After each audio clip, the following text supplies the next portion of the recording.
우리가 함께 봉독한 말씀을 통해서 하나님께서 저와 여러분에게 은혜 주시길 원합니다.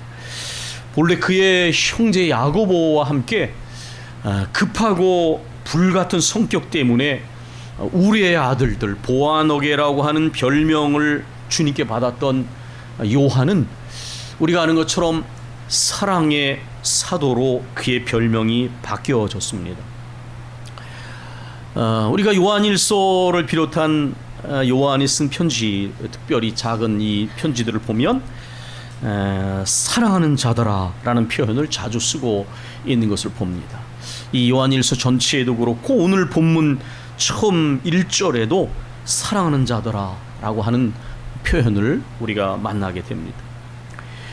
그리스도인 형제자매들을 부를 때 요한이 줄겨 사용하는 이러한 애칭입니다. 요한이 이렇게 사랑하는 자들아 라는 이 애칭을 사용할 때에 그것은 그들이 어디에 소속되어 있는가, 좀 더 다른 표현을 쓰면 그들은 결코 거짓 선지자에게 속한 자들이 아님을, 거짓 영에 속한 자들이 아님을 분명하게 상기시켜 주는 것입니다. 믿음의 형제 자매들에게 요한을 통하여, 정확히 말하면 요한을 통하여 하나님께서 말씀하시는 것은 영을 다 믿지 말라라는 것입니다. 영을 다 믿지 말고 영들이 하나님께 속하였는지 분별하라. 많은 거짓 선지자가 세상에 나왔고 거짓 선지자가 벌써 세상에 활동하고 있다, 이렇게 말하고 있습니다. 우리가 하나님의 거룩하신 영을 성령이라고 부르지요. 영에는 거룩한 성령이 계시지만 여기에 영들이라고 하는 말은 복수인데 거짓 영들이 또 있다라는 것입니다. 그러므로 하나님의 영이신 성령이 계시지만 하나님의 영 이외에 다른 영들도 있기 때문에 조심하라는 것입니다. 실제로 당시에 소아시아에는 특별 계시를 받았다고 주장하는 유대 신비주의자들과 황홀경, 엑스타시에 도취된 많은 이교도들이 있었다라고 그럽니다. 짧은 한 장의 편지이지만 거짓 교사들의 가장 집중적으로 경고하고 있는 서신이 유다서인데요. 그 유다서 8절에 보면 꿈꾸는 사람들이라는 표현이 등장합니다.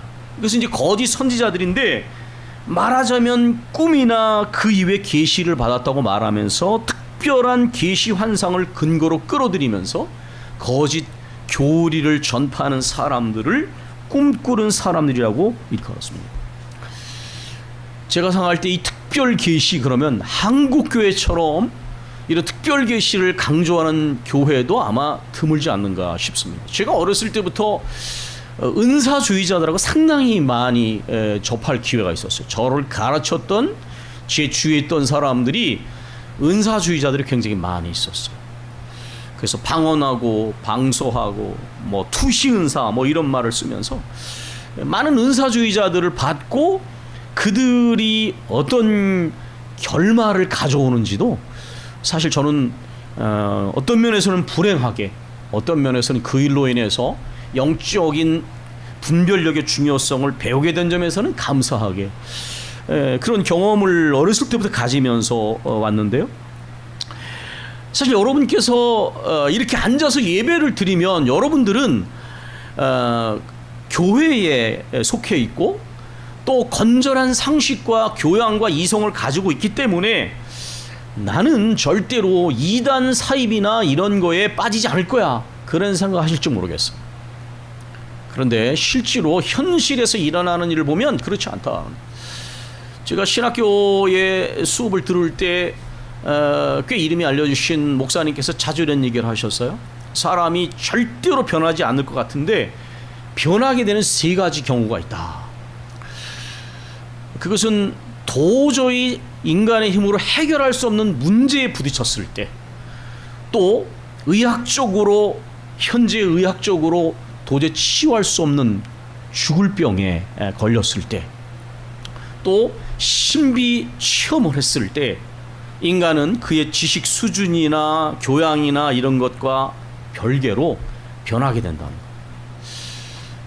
이게 사실 이 첫 번째, 두 번째는 기독교 철학자인 야스퍼스가 말한 한계 상황하고 연결되어 있는 것입니다. 인간의 힘으로 도저히 어떻게 해결할 수 없는 문제들, 또 인간의 의학적인 힘으로 이미 사망 선고를 받은 것 같은 상태, 사실 이제 한계 상황에 속해 있는 것이죠. 그런데 이 어떠한 한계 상황과 이러한 어떤 신비주의는 아주 밀접하게 연관될 가능성이 굉장히 많습니다.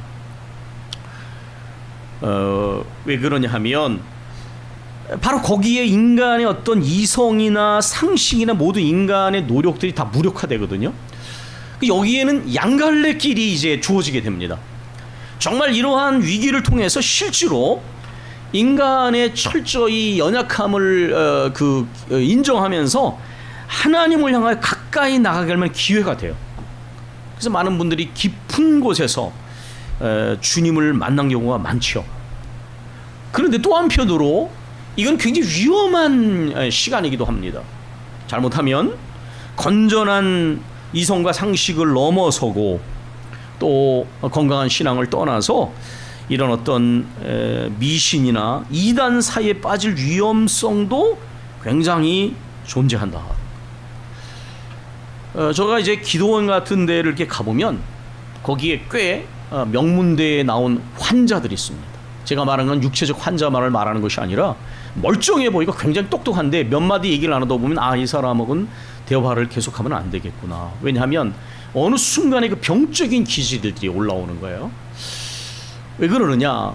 여러 가지 많은 원인이 있는데 때로는 지성을 가진 사람들이 이상과 현실이 괴리되니까 감당을 못 하더라고요.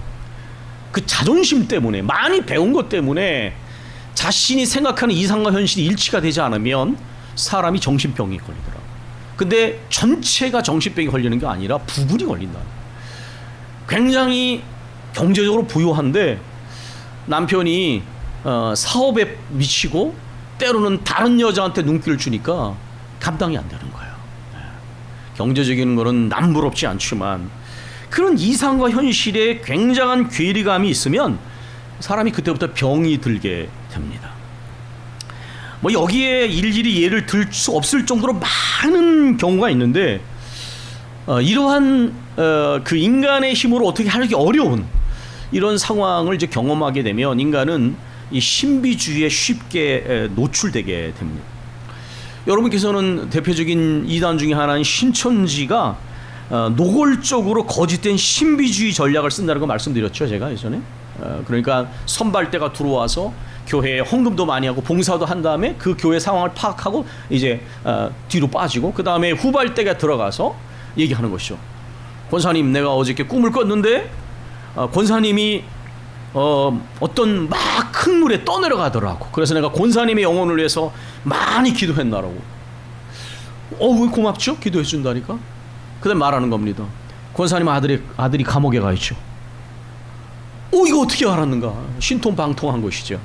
사실은 선발대가 다 들어와가지고 정보를 파악해가지고 전해준 것에 불과한데 우리는 좀 특별 계시, 투시 은사 이런 거 받으면 그럼 벌써 위축이 된단 말이죠. 압도가 되는 거예요.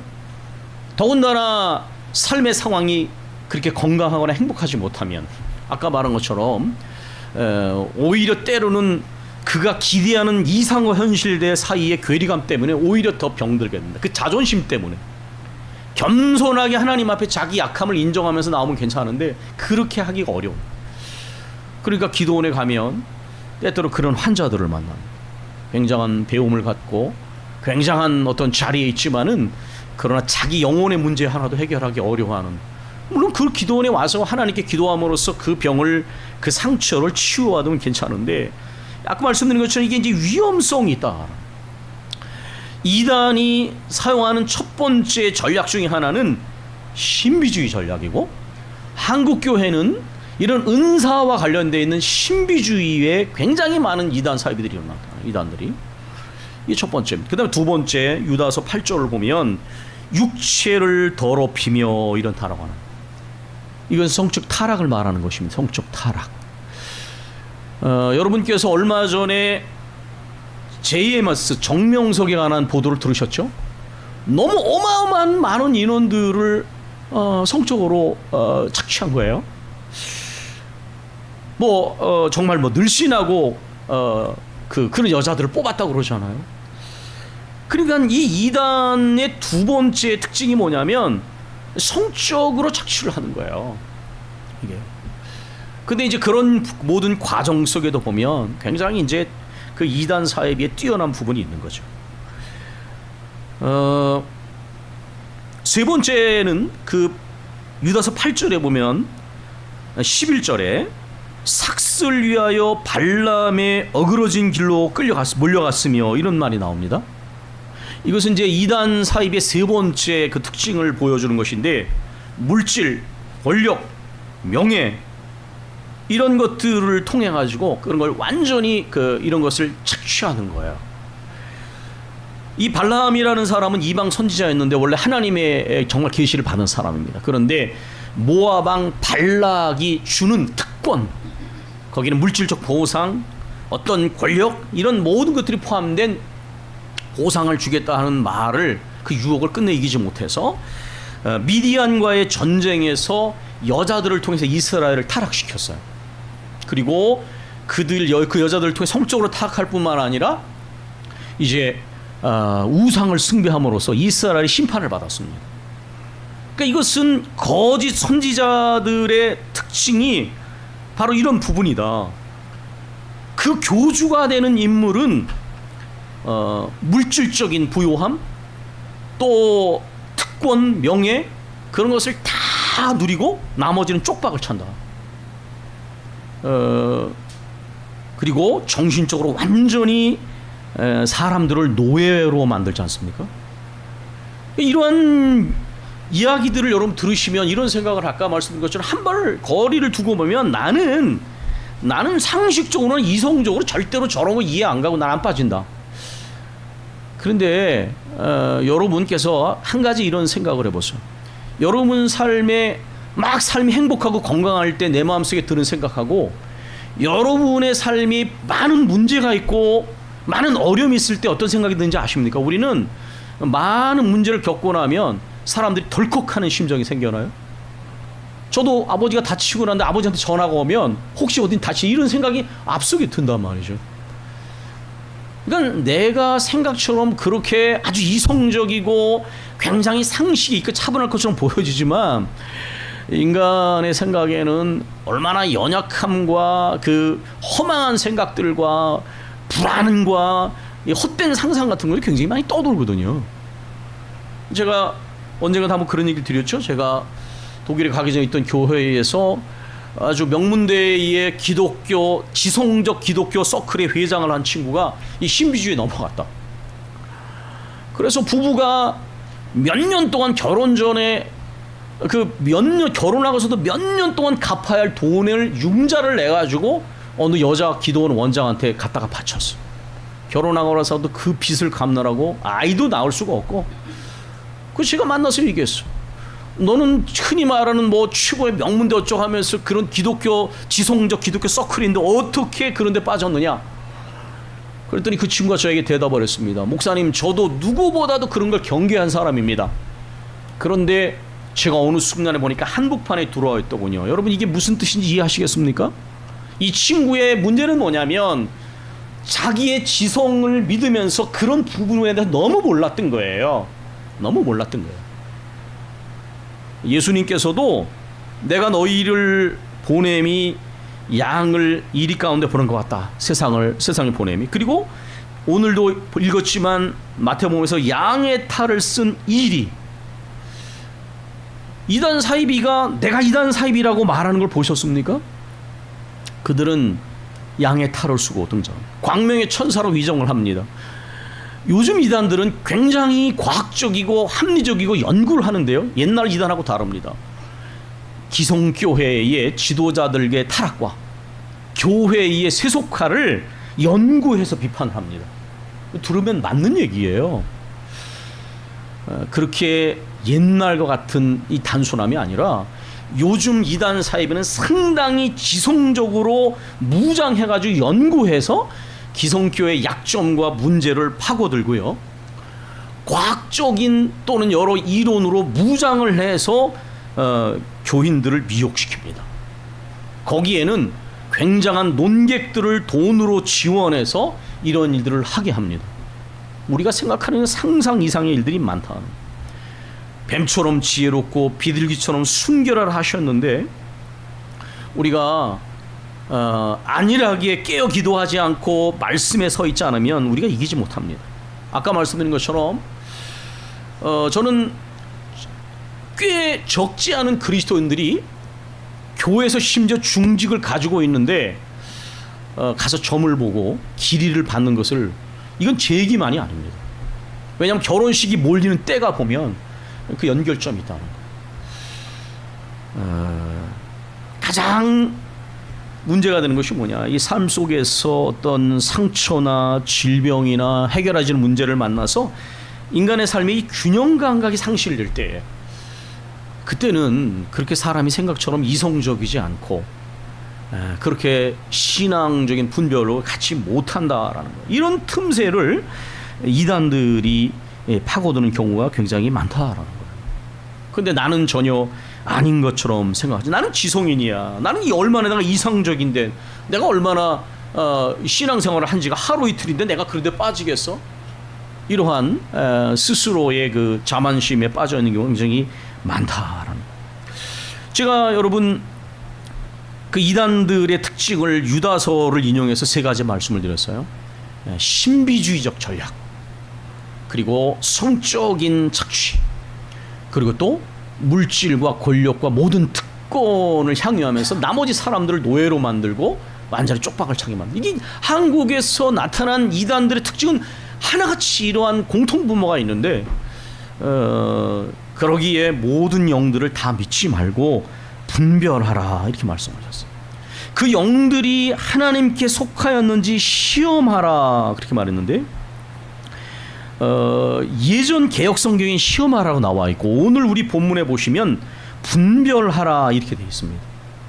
이게 도키마초라는 헬라어인데 이게 원래 어떤 단어냐면 연금술사가 이 금화의 진위를 이렇게 검증하는 걸 말하는 단어입니다. 이게 원래가 이게 진짜 금으로 만들어진 금한지 아닌지를 가려내는 것을 의미했는데 신약 성경에서는 이것을 시험하다, 증명하다라는 의미로 사용하겠다. 도키마초, 분별하라, 시험하라.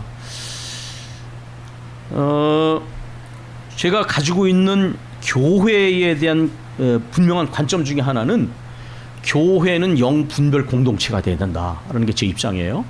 그러니까 개인적으로는 심지어 성령과 관련해서도 굉장히 치우치지 않기 때문에 우리가 교회가 말씀과 성령 안에서 검증해주고 분별해주는 그러한 영분별 공동체의 모습으로 서는 것이 제가 교회에 대한 기도 제목 중에 하나입니다.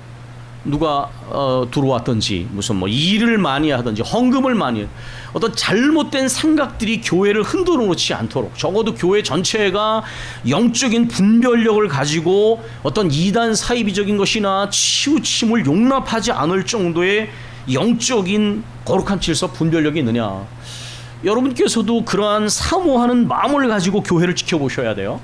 그냥 규모 없이 주어지는 신앙생활이 아니라 우리 교회는 영적인 분별력을 제대로 가질 수 있는 그런 공동체적인 분별력이 있는 교회가 되기를 우리가 사모해야 됩니다.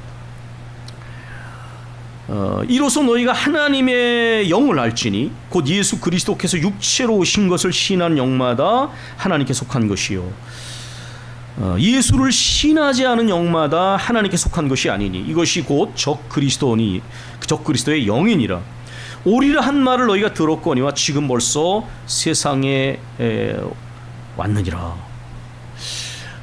여기에 신하다라는 헬러 단어는 호몰로게오라는 단어인데요. 이게 어디 쓰였냐면 요한일서 1장 9절에 만일 우리가 우리 죄를 자백하면 이럴 때 이 단어도 쓰였거든요.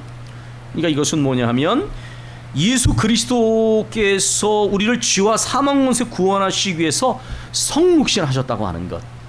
이 죄사함과 이 구원, 십자가와 부활을 믿고 고백하는 자들, 이 신앙 고백이 분명하지 아니하면 문제가 된다라는 거예요.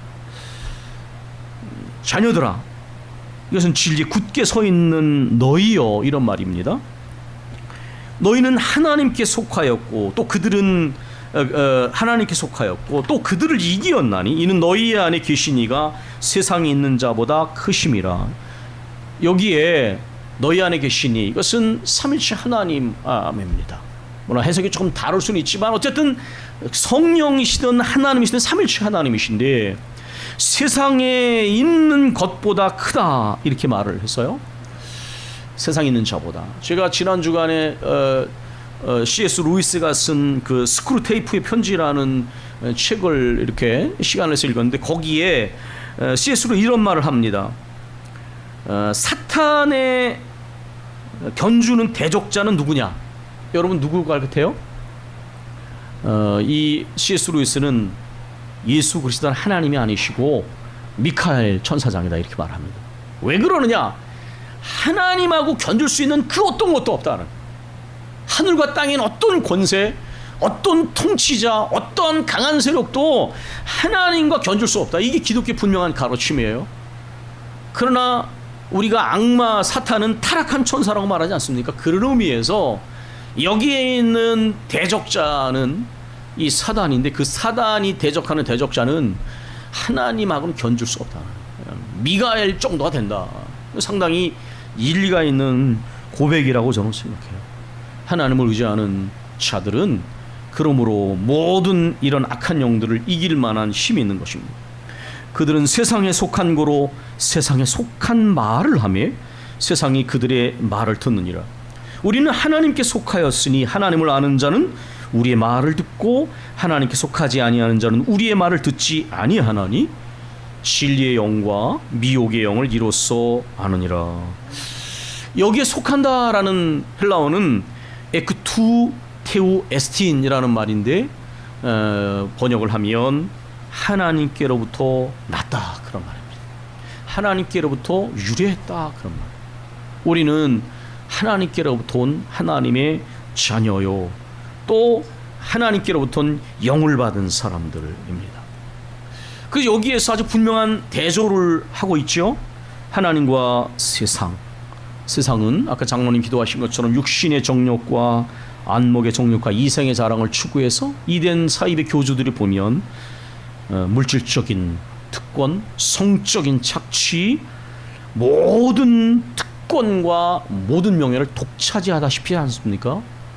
바로 그들이 보여주는 열매 자체가 우리가 참 진리를 따라서 고난 중에도 하나님을 가까이 하고 하나님께 바로 서게 하는 바른 가르침하고는 전혀 다르다라는 거예요. 고난 속에서도 오히려 더 하나님을 가까이 하게 하고 그것 때문에 하나님께 겸손과 감사를 배우는 건강한 가르침하고 진리의 가르침과 미혹의 가르침은 전혀 다르다. 참된 믿음과 거짓 교훈은 날카롭게 대립할 수밖에 없는 거예요. 여러분께서 영적으로 잠들면 내가 어떤 신앙생활 하는지 절대로 알 수가 없습니다. 그러나 하나님의 진리 영에 비춰보면 교만하지 않은 것 같은데 교만하고, 죄가 아닌 것처럼 보이는 내가 큰 죄에 지금 사로잡혀 있고, 그러면서 영적인 불감증에 빠져 있다고 해야 되는 걸 발견하게 될 것입니다. 우리 주 예수 그리스도에 대한 분명한 신앙 고백, 주님만이 우리의 구주와 주님이 되신다고 하는 이 십자가와 부활 신앙에 대한 분명한 고백에 설 때에 우리가 이런 영적인 미혹을 물리칠 수 있는 것입니다. 이제 유다서 20장 유다서 20절로 21절을 읽어드리고 말씀을 마칩니다. 사랑하는 자들아, 너희는 너희의 지극히 거룩한 믿음 위에 자신을 세우며, 너희는 너희의 지극히 거룩한 믿음 위에 자신을 세우며 성령으로 기도하며 하나님의 사랑 안에서 자신을 지키며 영생에 이르도록 우리 주 예수 그리스도의 긍휼을 기다리라. 영생에 이르도록 우리 주 예수 그리스도의 긍휼을 기다리라. 교회는 하나님의 교회여 진리의 터입니다. 우리의 믿음과 교회가 하나님의 말씀과 성령 안에 진리 가운데 굳게 서서 이런 잘못된 영도를 물리치고 영혼을 구원하는 복된 우리의 믿음과 교회가 되기를 원합니다. 우리 기도하겠습니다.